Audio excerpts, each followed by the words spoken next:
start first with Alex Hayden. Well, Jeff, it's a quick race, 200 laps, 200 miles, but fuel's a different story here. You can go 74 laps on the first run. After that, about 77 laps. Reason being, it was an impound after qualifying, so they could not add fuel, so we keep a close eye on that. Steve Post. You do the math, that's 2 stops as far as fuel goes, but they have 3 sets of Goodyear Racing Eagles down here, and the drivers will want every one of them down here. Tire fall off is significant, and I think we will see all 3 sets of these tires used, meaning at least 3 pit stops as this race unfolds. To the turn 4 end of pit road, Glenn Jarrett. Well, Postman, before you can put gas in it, before you can change tires, you've got to get safely on pit road. One of the most dangerous places that we go all year, entering pit road, particularly on a green flag stop. These guys have to be careful getting in. It narrows up. Once they've got their work done and leave here, it narrows up down towards turn 1. A lot of traffic, a lot of trucks coming in and out. You have to be careful on pit road. The field now working up in the banking of turns 3 and 4. Coming around to take the American Ethanol green flag. American Ethanol is an official partner of NASCAR. Hey, if it's good enough for NASCAR, it's good enough for your car. American made, American grown, powering NASCAR. We're set to go for the 6th time this year and for the start.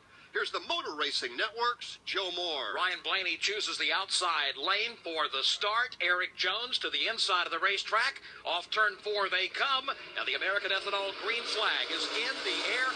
What a jump for Ryan Blaney. Already 4 truck links out in front. Leaving Eric Jones to battle with Ryan's teammate Tyler Reddick. Here comes Reddick up the racetrack side by side for second as Ryan Blaney scampers away midway down the backstretch. Second on back, it's a hornet's nest, still wheel to wheel for the runner-up spot. Matt Crafton right there looking on. He rides 4th. He watches Eric Jones on the bottom of the racetrack. He watches Tyler Reddick on the top side of the racetrack. Still wheel to wheel for that runner-up position. And John Hunter Nemechek, you got quite the quartet battling for the second position. Here's Reddick, Fender out in front for second. Eric Jones just tried to stay with him.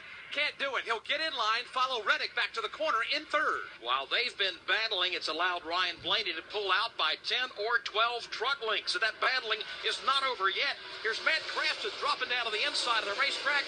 He's going after Eric Jones for third. Jones definitely has his hands full right now. That truck skating up the racetrack. It leaves the inside line open for Matt Crafton. He'll slide through. He'll grab third. Here comes John Hunter Nemechek. He'll punch a hole to the inside, and now a side-by-side battle for fourth. Not very often do we see Eric Jones going the wrong way on the racetrack. He started on the outside of row 1, and now he has drifted back to position number 5. Mike, it looks like he's just having a hard time keeping that truck on the bottom of the racetrack. May have glazed the wall coming off turn 4. He had to jump on the binders. Give the spot to Joe Nemechek in 4th. Eric Jones falls back to 5th, and indeed, he did dust up the right rear quarter panel on that Toyota Tundra. So fast, back to the throttle midway through the corner. Eric Jones is not, and that truck twitching off the corner for Jones. Matter of fact, Jones has fallen into the clutches of Daniel Suarez in the battle for second. Suarez closing in, trying to take over the second spot. And here he comes for the opportunity. Jones slides up the banking in turn number 4. Suarez is there, and that race is on side by side for second. 5 laps to go, and they're side by side for the runner-up position. Here's Suarez to the inside of Eric Jones. Oh, but something is going wrong there. What is it, Alex? Yeah, the truck's gotten very loose on Eric Jones right now. Can't get grip to the back of the truck, and you got to wonder if that's the old left side tire. What it sounds like to you, Bubba? Yeah, it's just maybe pushing it too hard at the beginning. I don't know, but Eric knows his stuff, so just unfortunate, you know, coming down to the end again and just loses a spot and just keeps falling back. So. Well, it is not over yet. Tyler Reddick has been run down. Daniel Suarez there. Eric Jones is there. The top 3 pretty much nose to tailgate, Mike. Tyler Reddick got stuck alongside Tyler Young's lap truck, and that allowed Daniel Suarez to close in, Eric Jones to close in. Now Reddick will open it up by 4 truck lengths in 3. Off turn number 4, back to the line. It will be 2 laps to go for Tyler Reddick to score the win at Dover. We go back and watch that second place battle between Suarez and Jones. A couple of Toyotas racing there. You got Suarez and Jones, second and third.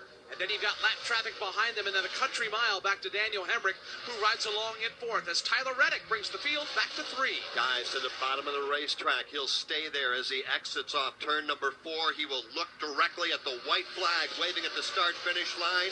Advantage over second for Tyler is 0.7 of a second. Tyler Reddick is in turn 2.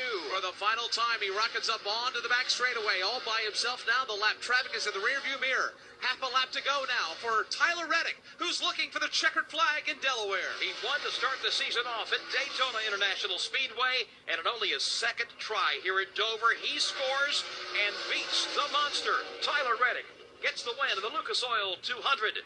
Daniel Suarez comes in at second. Eric Jones crosses the line third. Daniel Hemrick will get fourth, and Matt Crafton finishes in the fifth spot. Let's go to pit road. Doug Randolph is the winning crew chief. Second win of the season to pick up one that started off the year in Daytona. Doug Randolph started off as basically a shop rat hanging around old Busch shop. LD Ottinger, congratulations. You're going to victory lane at the Monster Mile.